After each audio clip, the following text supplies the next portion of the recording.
Hey yo, we back with the slow burn report. It's your boy Wave McKenzie, and we tapped into good music, man. Classic music, great music. The era,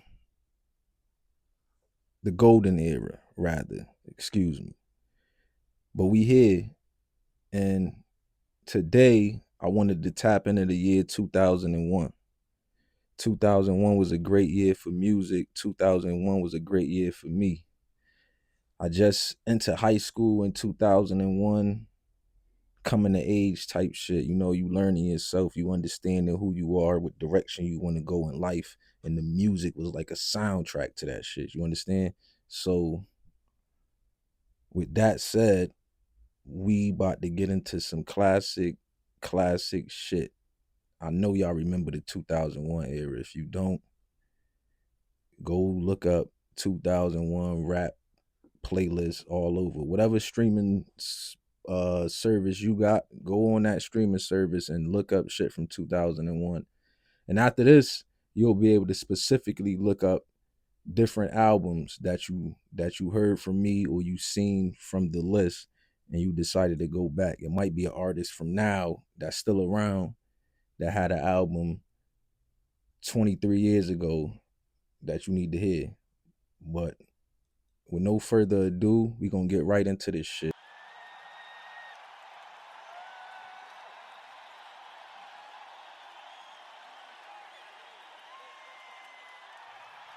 Um, I'm gonna start it off with Jay-Z Blueprint.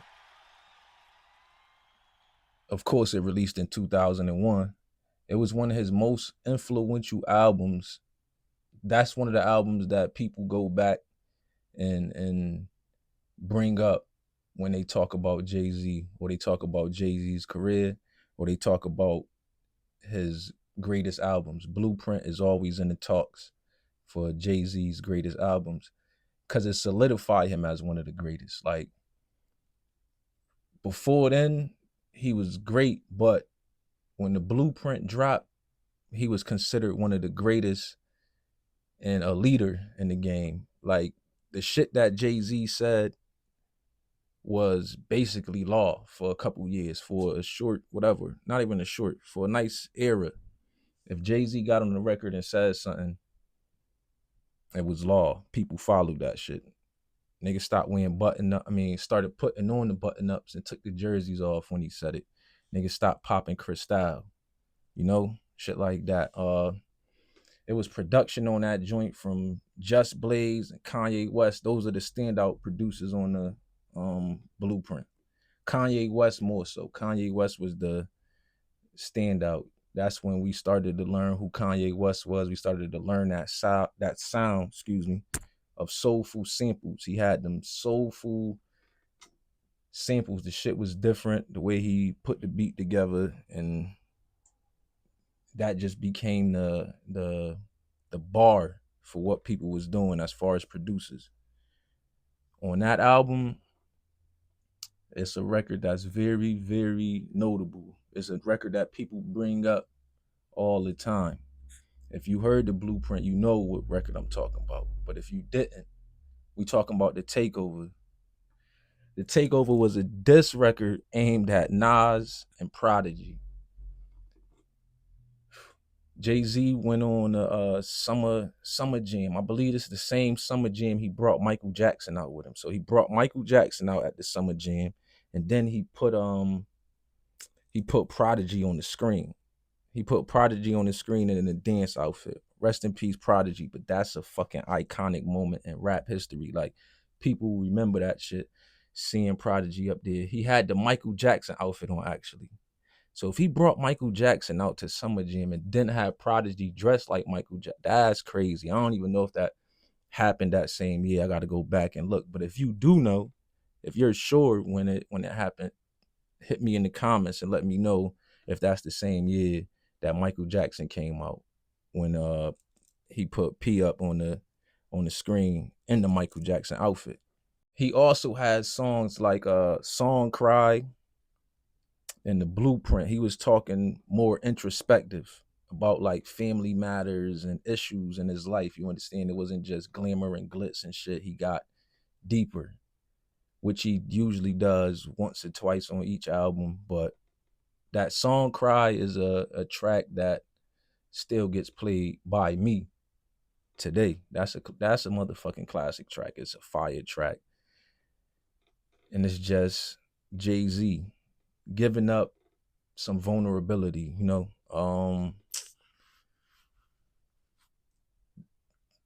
It This album put a spotlight on Kanye West, and it also elevated Jay-Z to a new level because it brought him into the era of the backpack sound. You know, motherfuckers was doing the backpack type of music, and it became popular because of Kanye West. Because Kanye West had like the luxury style and the motherfucking Louis Vuitton bags and the polo with his backpack style. It was a little bit different than a regular backpack artist.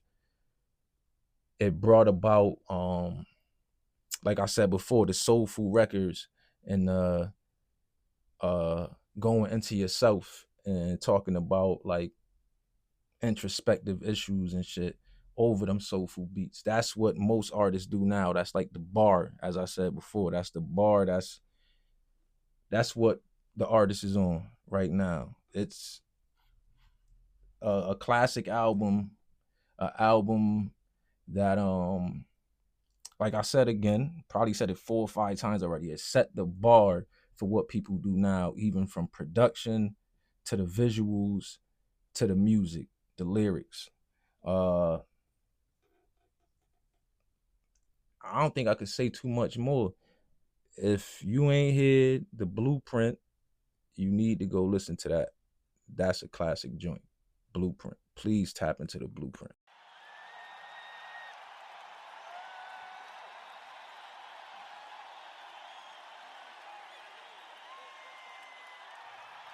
Yeah, next up, we got Nas, Still Mad. This is one of my favorite albums, a personal favorite. I remember getting this joint for Christmas, around Christmas time. I had just got the PS2 and I popped this motherfucker in the PS2 and I just zoned out to it.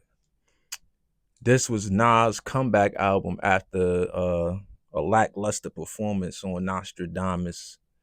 Yeah, I ain't really listen to Nostradamus too much. It wasn't horrible, but it wasn't his best work.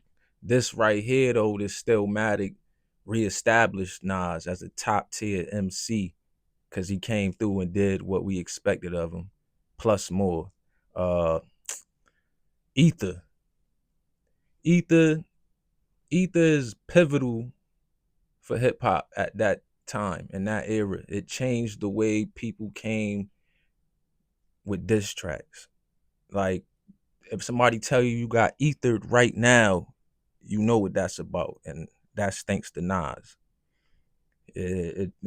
Takeover was what it was, but when Ether came out, Ether destroyed that. Nas won that battle. If you think he didn't, I can't argue with that, but I say he won that battle.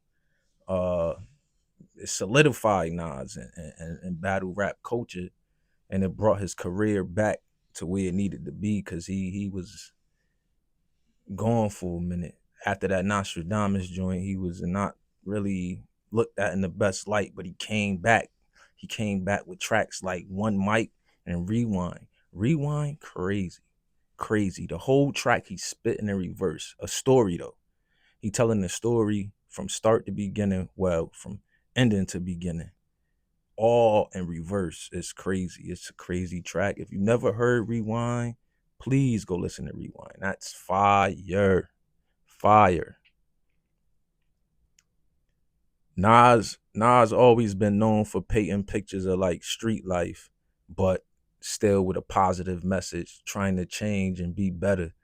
And that's what made me drawn to him, I should say. Like he was like a teacher always. There was always some gems in there, some lessons. It wasn't just ignorant street rap. And that's what I fuck with. It's always like I said though, gritty street tales, uplifting message is not just ignorance, man. It got a message at the end of everything that he talking about. He got a track on it called "What Goes Around," and he touching on greed and betrayal. Betrayal is whack. Greed is whack. The song fire. Tap in, man. Tap in, please. Um, we got production on this joint from Large Professor, Salam Remy, and the Track Masters. All legendary producers in their own right. All had legendary tracks on this joint. Stillmatic is like a reflection piece. It's like him looking inward type shit, and giving you an introspective look into his life. But you could also listen to Stillmatic and reflect on your own life. Like really just sit there and zone out and think. This joint is a fucking classic, a classic, a classic. I can't say that enough. Illmatic to Stillmatic, classic joint. Tap in. It's the evolution of Nas. He went to another level. He went to another place. He zoned out on this album so many times. I don't even remember what track I don't like on this motherfucker. Um, Lyricism. If it's one word that can describe this joint, is lyricism. Top tier lyricism at that. If you ain't hear Stillmatic from Nas, go get that. He burnt the streets up in 2001 with that Stillmatic. Go get that.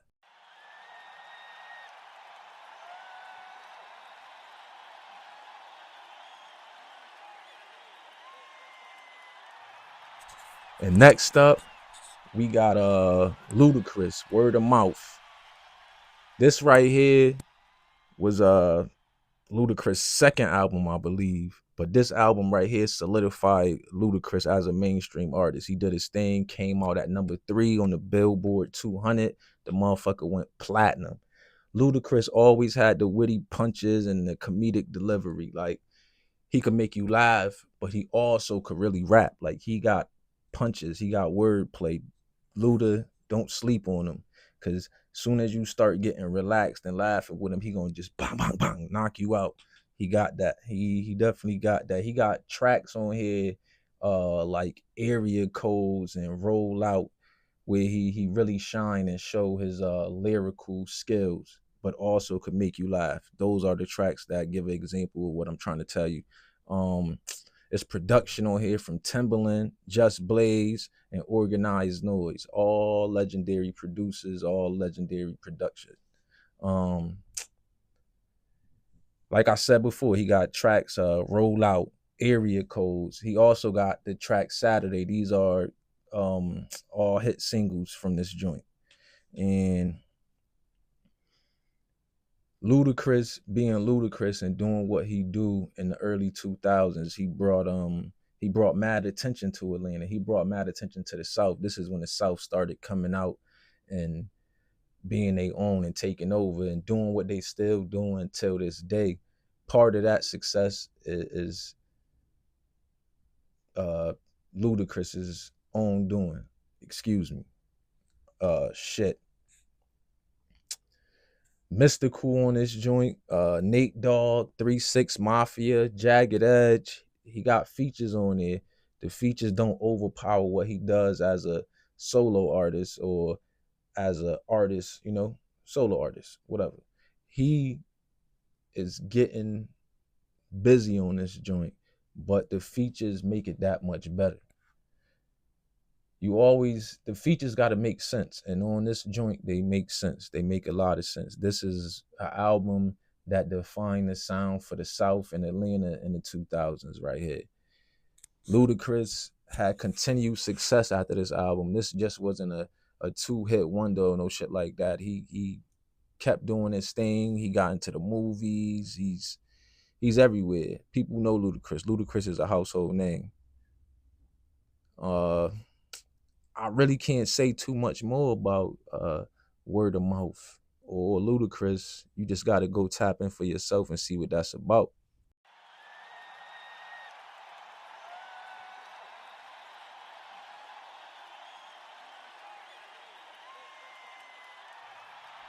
We about to get into this Project Pat, Mr. Don't Play. His breakout album went number 4 on Billboard Platinum.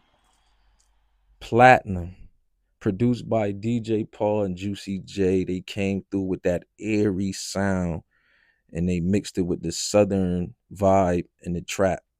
And nobody else could do what 3 6 Mafia do as far as putting that sound together. They got a certain sound that when you hear it, you know it's 3 6 Mafia. The album is focused on hustling, surviving, and street reality. All shit that I can relate to, all shit that I fuck with. Project Pat is a different type of artist as far as how he get on the beat, how he attack the beat. His personality is different. Chicken Head. Chicken Head is a legendary joint, and Chicken Head. There's nothing else I can say about this motherfucker. I just tried to think of something to say, but Chicken Head is, if you ain't hear Chicken Head, just go hear it. Just go listen to it. If you heard it, then you know what that motherfucker's about. Chicken. But this album is considered a southern rap classic. So if you ain't hear Mr. Don't Play, you need to go hear that. Cause Pat influenced a lot of shit that's going on in the South right now. So Mr. Don't Play is a must hear if you ain't hear it. Please go tap in.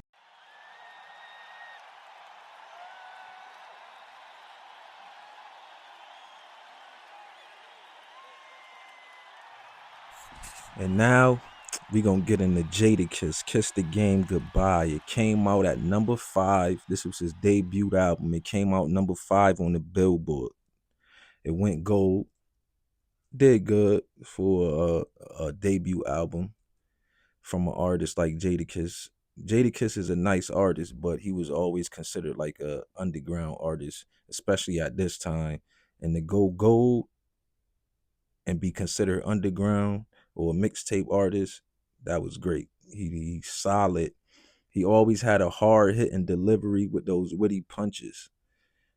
Mix that together with the street lyrics, and you got a classic artist, a legendary artist, and that's exactly what Jadakiss is, a fucking legend. He's a legend.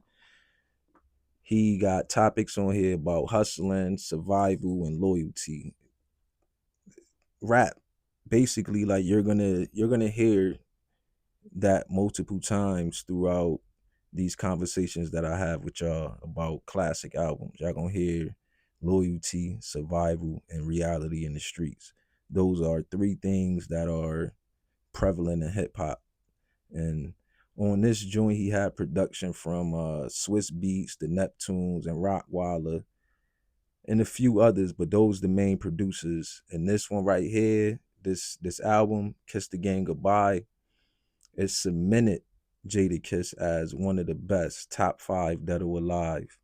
In this era, in your era, ain't the next era. But before this, he was already talked about as one of the best MCs out. But once this album dropped, it cemented him. You can't take nothing away from him. He's one of the best to ever do it. Jadakiss, Kiss the Game Goodbye. If you ain't got it, go get it. Tune in. Fire. Classic. I think we got to come up with a rating system in a minute, because I was just about to get this shit 5 mics, but this ain't the source. But yo, soon the rating system gonna come. Tap in, give comments on what we should do as far as the rating system if you got any ideas. But that's soon coming.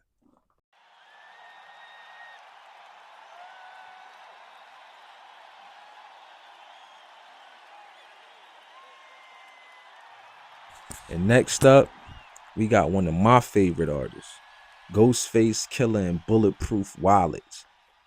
This one right here solidified Ghostface as one of the best lyricists out of Wu-Tang.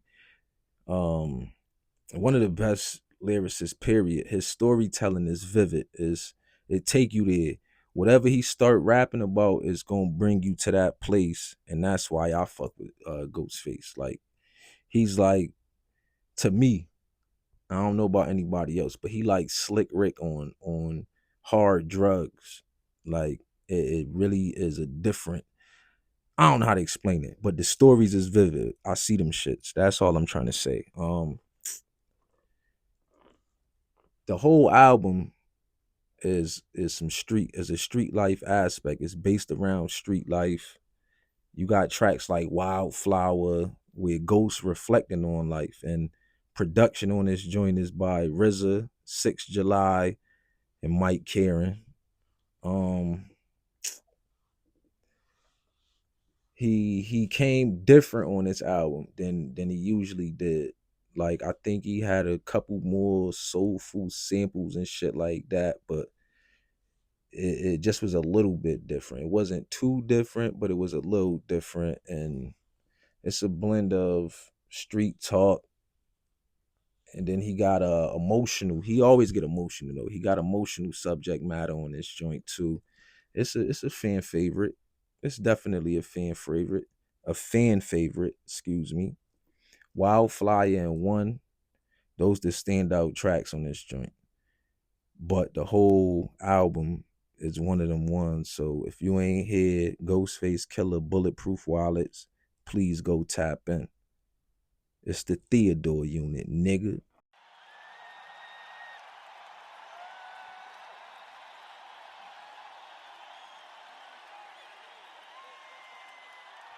This is one of the artists that I did not fuck with at first because Nas dissed him. And anybody that Nas dissed or diss Nas, I ain't fuck with him too much. But when I really sat down and listened to this man talk his shit, it was undeniable. Like I'm not a biased person, but I guess I can be. Everybody could be biased, but when I really sat down and listened to this man, I said, "Yo, damn, he's one of them ones." And the person I'm talking about is Core Mega, and the album I'm talking about is The Realness. Yo, this Core Mega debut album, this motherfucker is critically acclaimed. It still lives on today for being one of the most realest albums, for lack of better words. He titled it properly, The Realness. It's a raw album. The lyricism is crazy. He's a top tier lyricist to me and to many. Um, and East Coast rap, Mega is a legend. He's up there. He's in a lot of people's top 10 rappers of all time. So what more can I say about that as far as why this is one of my favorites? I don't know, but he talk about survival, of course, street reality, loyalty, betrayal, honor, shit like that. Like I said, it's a recurring theme in hip hop music. This is what people talk about. But he had production on there by The Alchemist and several others. But The Alchemist stands out on this joint. The Alchemist always stand out. The Alchemist is a legend. Alchemist, like, if I could get a production by The Alchemist just to do over me talking on this shit, man, I would be honored, man. He got Nas on this joint. He got Havoc on this joint. He got a few other people on this joint, but like many other classic albums, the features don't overpower what he's doing. It don't He don't let nobody get on his track and kill him. He does what he do and they do what they do, and that's how it's supposed to be. Now it's not, never mind. We ain't talking about now, but we talking about this motherfucking Core Mega, the realness. Uh, it's still one of them ones. If you pop it in right now, it stands the test of time, and it solidifies why Core Mega is looked at as one of the best to ever do it. So if you ain't hear Core Mega, the realness, or if you heard it and you ain't hear it in a minute, pop that in. We don't really pop shit in no more. Pull it up on your streaming service and zone out.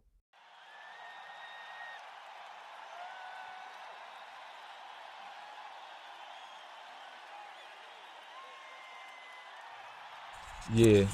And next on my list is Beanie Siegel. The Reason. This is his second album after The Truth. The Truth is a classic.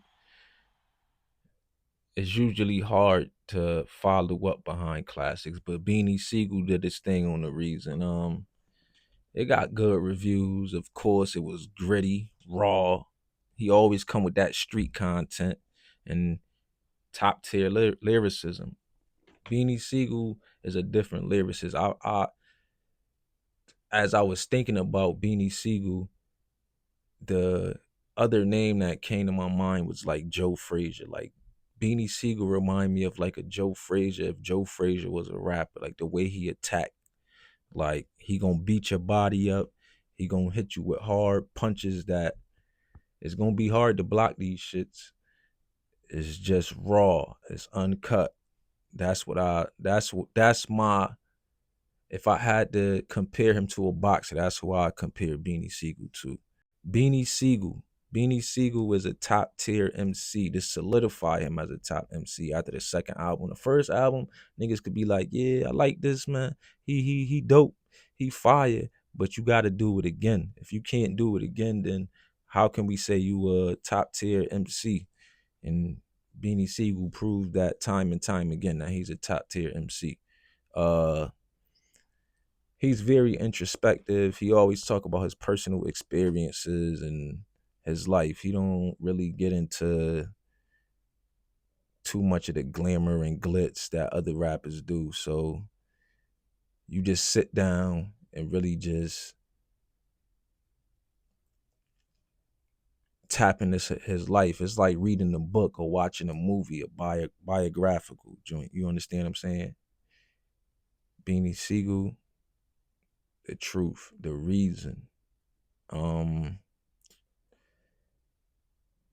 like I said, Joe Frazier, no hose bar. The lyricism is no hose bar. He come at you. He don't play around with you. Um, there's production on here from Just Blaze, Kanye West, and Bink, and a few more. The production got that soulful because we got into the soulful shit, and he definitely is one of those ones who could take the soulful production and do it justice. Beanie Siegel, because that introspective feel, that talking about your life and talking about your struggles and talking about your shortcomings over soulful, it always hit home. It always touched people. Um, I don't know. I don't know what more to say about The Reason other than it's an East Coast classic album. It's a classic album. It's Beanie Siegel showing that he could do it again and that he's not a fluke. So if you ain't hear The Reason by Beanie Siegel, or if you ain't hear The Truth, go listen to The Truth and listen to The Reason. Listen to them both, because Beanie Siegel was one of them ones. Like I said, Joe Frazier. He's a Joe Frazier of this rap shit. Um, Nothing more to say. Tap into that. The Reason, Beanie Siegel.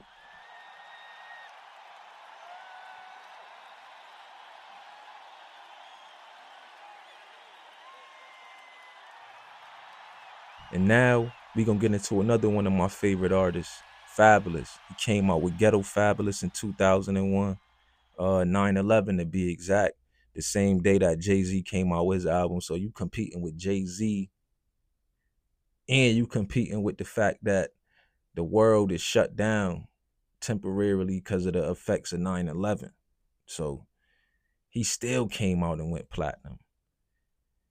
Street life, loyalty, relationships, and the rise from the streets. That's what he was talking about on this album. So he added a couple more things. Really not added, but he just went in a different lane than other people did, like as far as talking about the things he talked about. It had more of a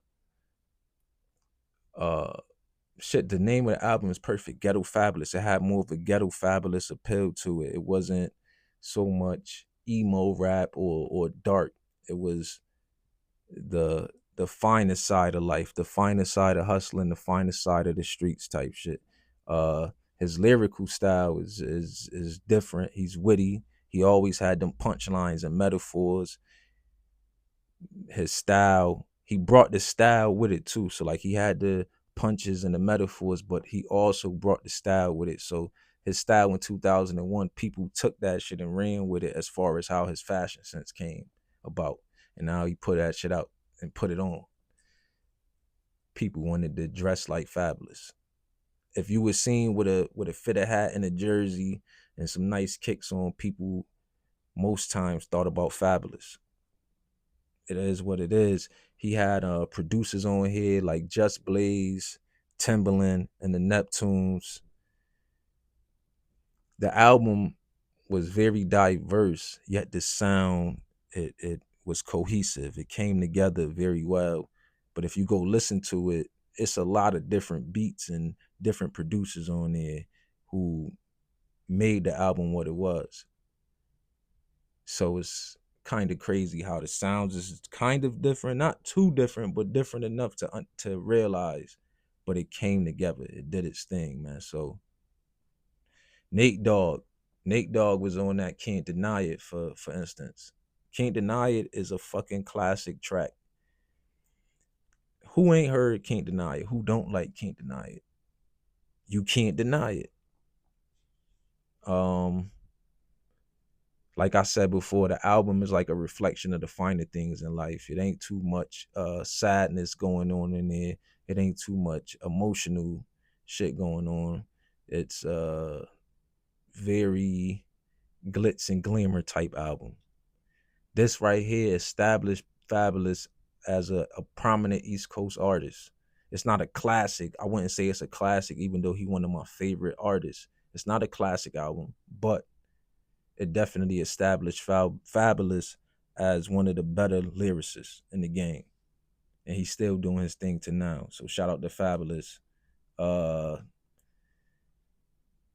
if you didn't hear Ghetto Fabulous, go listen to Ghetto Fabulous. It's like 14 tracks, I believe, or maybe 12 with 2 bonus tracks.